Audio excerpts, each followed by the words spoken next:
All right. Hey guys, what's going on? Just wanted to jump on and do a little video on something that was just running through my head. So I got to thinking, we work with like 400 gym owners, and we get a lot of gym owners that we get a lot of leads from gym owners that typically do not end up signing up for our program, that are usually coming to us because they're looking for like some sort of quick fix, like a tactic or a product or some like magical cheap little widgety thing that they're gonna sign up for, that's all of a sudden gonna like change their business, right? And you see it all the time with gym owners. I work with a lot of CrossFit gyms, for example, and like every CrossFit gym will spend, I just see like thread upon thread upon thread on the internet, like who has the best programming for our gym, right? And you'll see a gym owner, pour all kinds of effort and thought into what kind of programming they're going to do at their gym. And then when it comes to like the marketing or like sales side of their business, like they don't treat it the same. They think it's like a means to an end. They don't really put that effort in, and a lot of the people that don't end up signing up for a program are people that are looking for like the next big Facebook ad thing, or the next big like lever, like magical lever they can pull, that's like the trendy thing, right? And we've seen these things come and go. And a lot of you guys that are in the gym space probably know what I'm talking about. If you're in the business space in general, you know what I'm talking about, because in the business space, there's always a new trendy thing, right? There's Facebook groups, and there's guys that are all about Facebook groups, and there's crypto, and there's guys that are all about crypto, and all these, whatever that thing is in a niche, in a business, like that's the thing everybody wants to like jump on and like all of a sudden get FOMO about, right? And these things rarely change anybody's life, right? Like it's, they rarely change anybody's life. They just do. And a really good way to look at this that, um, I've developed, and for me in my businesses, it's how I started looking at my business, right? Because I've owned several businesses. I've owned a couple gyms. And prior to owning gyms, I owned a couple big businesses that did, almost eight figures a year, right? And in the business world, that's really not that big, but for a small business to be that big, it's pretty big. And one can even say we were almost a mid-sized business at one point with one business. And I started that business when I was really, really young, and I built it just on the back of like sheer hard work, right? When I could just like work day, night, sleep, but it wasn't sustainable, and that's the reason why that business isn't here anymore. But along the way at that business, and then every business thereafter, we all find ourselves in a place where, like, we've been in the business doing the work for so long, and we don't really want to learn a new skill set. We don't really want to learn new capabilities. So what do? We go and like look for tactics and products. We're like, what's a thing I can do for $47 on the internet that's going to make me feel like I'm making progress, right? Or for the gym owners I was talking about, it could be programming, right? They're like, oh, we're going to get new programming, and it's going to make me feel like we're making so much progress. And I remember doing that myself with both my gyms at times where we were stuck, because I really thought like it just gave me a sense of, it was a shiny object. It gave me a sense of making progress, right? Because in our brains, all we want to feel like is that we're making progress during a time when we're very stagnated, right? When we should be probably pulling back the veil and thinking higher, bigger about this. So this is how I changed my mindset on that, and looking at my business, is that the tactics and products are like the leaves of the tree, right? So we're looking at the tree here, the leaves on the outside that just dangle off the edge of the tree, that blow off in the seasons.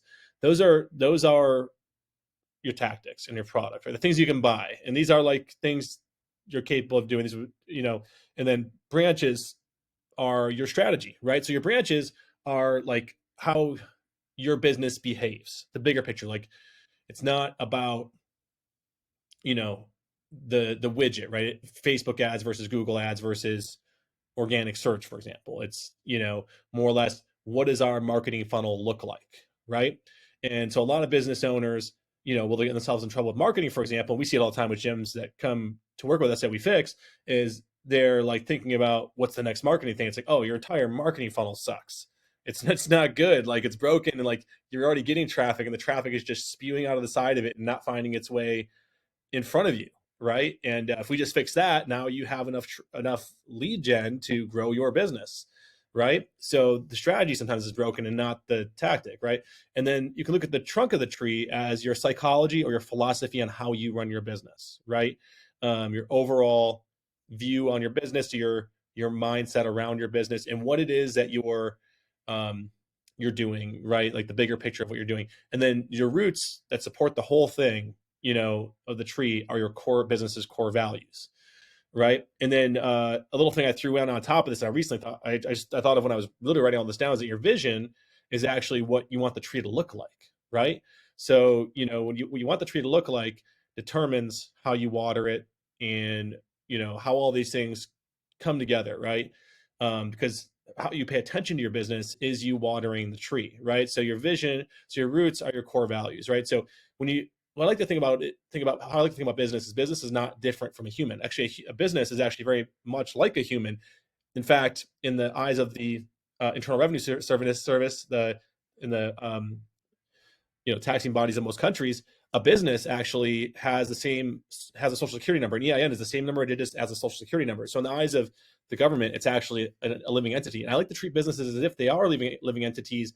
And there's a lot of people, spiritual people, that would even say that ideas are living entities and businesses are ideas, right? So if we don't give it attention in the right departments for the business, if a human doesn't have good values, and then it doesn't have good psychology and good philosophy, and it doesn't have good behaviors, and you don't help it develop skills, it's not going to be a very potent human being, right? It's going to be a pretty useless human being, right? So it's the same with business, in that, you visualize what you want this business to look like. And a lot of people don't even visualize their business. They're just in it every day, plugging away. They're living the self-employed trap, and they don't ever step away from the wall. They're like this close to the wall, and they're like, the brick looks good, but then if they were to step back 30 feet from the wall, they'd be like, oh man, like this wall is all kinds of falling apart outside that brick that I was looking at. And that's the bigger thing we need to be focused on when we're often stuck in our business. It's cyclical. Nature's cyclical. It's funny that we're talking about trees and nature. And I don't think it's I don't think it's, you know, a coincidence that those two things come up in that sentence, because businesses are entities, ideas are entities, everything comes from nature, and you have to water the tree, and your attention is you watering the tree. And then, your if you have shallow roots, the tree falls over, right? So if you don't have, the business doesn't have values, if a person doesn't have values and a business doesn't have values, then it falls over anytime the wind blows, right? Anytime it gets a little bit hard, anytime there's a storm, it just falls over because it doesn't have anything it stands for, right? And what core values are typically, a lot of people look at core values like 5 or 6 defining words, and it can be that.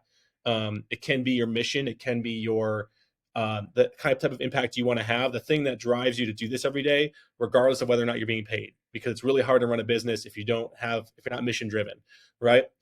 The trunk is your psychology and philosophy for how you run your business, right? So, you know, are you, when there's different types of people out there, just like different types of businesses, right? Some businesses are finicky and emotional and are very reactive and, very seasonal. And then some businesses are very stoic, and through all seasons, they're very steady, right?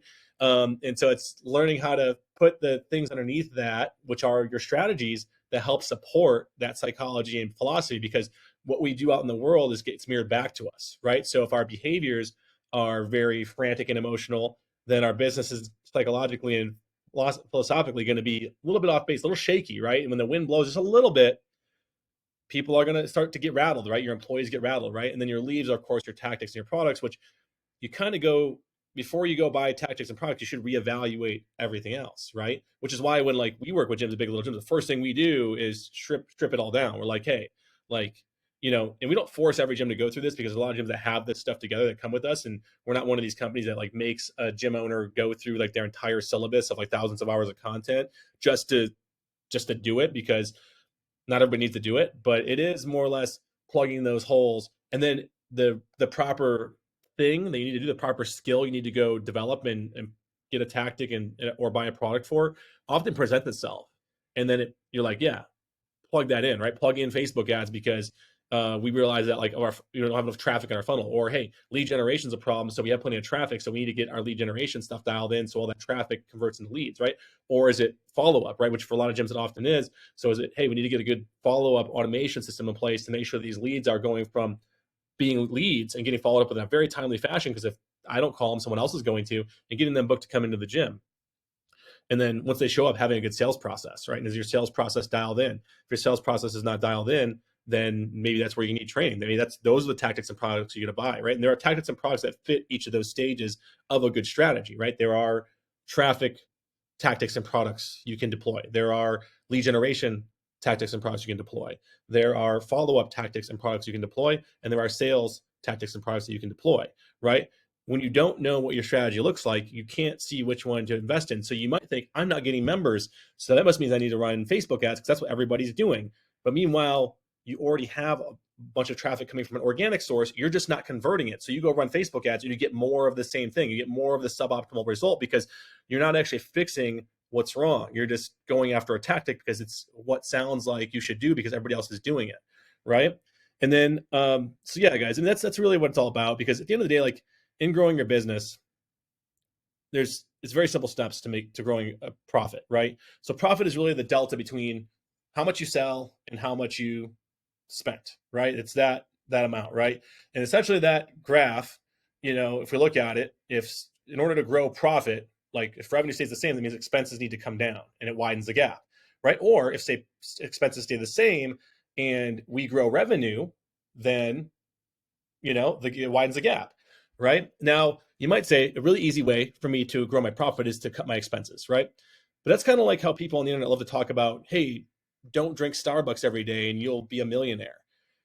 It's like, but yeah, like that's still not that's not gonna be life-changing money. I can tell you, like, for someone who has that kind of money, that's not gonna change your life. And along the way, you're like, oh, what did I sacrificed everything, and shaving $5 at a time, not drinking Starbucks when I really would enjoy Starbucks. When it's like, sure, if you have no way to go up, then sure, cut the Starbucks out, right? But the thing is, you can only cut expenses so far. Zero is the bottom, right? And for most gyms, the expenses aren't that high anyways in a grand scale of business. So like you can only go so far, and that is zero. But zero is not going to happen. You have rent, you have payroll, you have things like that are going to be there. So you can only go so low. But revenues can go as high as you want them to go. So it makes more sense to focus on the thing that has the most exponential or uncapped potential, which is revenue. There's only a couple ways you can cut expenses, right? There's only a couple ways you can do that. There's only a couple things you might be able to eliminate in your entire business, but it would make business very, very hard. It's like, sure, you can eliminate your internet bill and you'll save $200 a month, but now your business doesn't have internet. And do you think that that's going to have more downside than upside to not have internet? Probably, right? You can cut payroll, but now you have less people to delegate to, and now you're working in the business more, and your ability to go out and market and sell and generate more revenue gets cut down, right? You're stuck working in the business again, right? Can you stop paying your rent and work out in a park? Sure, but who's going to want to come work out with you in a park? Most of those businesses don't survive. Those are things that people do for a couple summers to make some extra money when they're in college. They're not things actual business owners go and do. They're in a brick and mortar establishment because it's professional and it says we're going to be here, and we signed a lease, and we're here to support this community, and we're a pillar in this local community because we rent space in this community. That's what they do, right? So you can't cut that much, but revenue can scale as much as you want. It can scale parabolically, so you can grow that. So it makes more sense to focus on that, right? So people will sit around all day thinking about how not to spend money on growing their business, or how to cut costs, or how not to spend money, when sometimes spending money has the most unlimited growth potential, depending on if it focuses on these things here. You can see how I close that loop, and that, like, whatever you decide to put your money into requires careful reevaluation of your core values, your vision. Well, number one, your vision, right? What do you want, right? Like if you're at a really tough time in your business and you're stuck, or you're just at feel like you're at a plateau. Like right now in my business, we're not at a plateau. We're just at the top of a certain growth stage where, like, the next growth stage is going to require a lot more from us. And so I have to sit down and essentially vision board, and write out what do we want for the next 2-3 years out of this business. Because when you do that, when you set your vision for the business, and it's the same for a person, your personal goals or your business, which your business should be a part of your personal goals. First is your vision, and then next is, like, you ask yourself the next logical question. And the next logical question, okay, what are the values of somebody that has these goals, right? A wealthy person, their values are going to probably be, hard work, work ethic, focus, being on time, being diligent, leadership. Those are going to be the core values of someone. So you establish those and you're like, okay, cool. Like, okay, so what is the, philosophy of a person like this, right? What is the philosophy that I'm going to be required to gain if I want those goals? And you establish that. And you say, what are the behaviors I have to have? Do I need to start getting up at 5 a.m. in the morning if I'm not getting up at 5 a.m. in the morning to get things done because there's not time elsewhere in the day? Or is it, do I need to start delegating more because I'm not delegating enough and I'm coaching at all the working hours that I could be working on my business? I'm stuck working in it. And then last would be, what are the capabilities? This actually wouldn't be last. It'd be second to last. Would be, what is the capabilities I need to have? What are the skills I need to have? And then lastly would be the environments I need to put myself in. And that's why here at BLG we have the pro group, which is environment, right? We have weekly coaching calls all of our gym owners can get on. So we're not just giving you tactics, strategy, you know, helping you establish core values, helping you uh, build a what we call a war map for your business, but also giving you the tactics and strategies that are going to actually work for like lead generation, um, putting stuff directly in place that actually is just done for you, so you don't have to go do it. So you delegate some of that stuff to us, right? So, anyways, that's it today, guys. I just wanted to cover this because I was sitting there on my couch just thinking, and like, I just think about business all the time, and I always think about analogies and parables and things like this. This one popped in my head while I was just sitting on my couch, and I was like, I got to get up and do a video about this, and so I wanted to do it because I just felt like someone out there probably needs to hear it. Someone out there probably needs to reframe how they look at their business. Um, because if you're stuck in the tactics and the products and it's not working for you, and I know what that feels like. That's because there's more to it than that. Business is not just seeing a hole and like finding the thing that looks like it fits in the hole and sticking it in there. Fitness is looking at why is there a hole in the first, or business is looking at why is there a hole in the first place? How did it get there? And what's that void that we're trying to fill, right? Um, so you guys hopefully find that beneficial. If you did, do me a solid, so just like at the very least. But if you really liked it, subscribe and click the notification bell, and you'll get more of these next time I put them out. I'm very excited to share more. You guys have an awesome new year ahead, and let's crush it.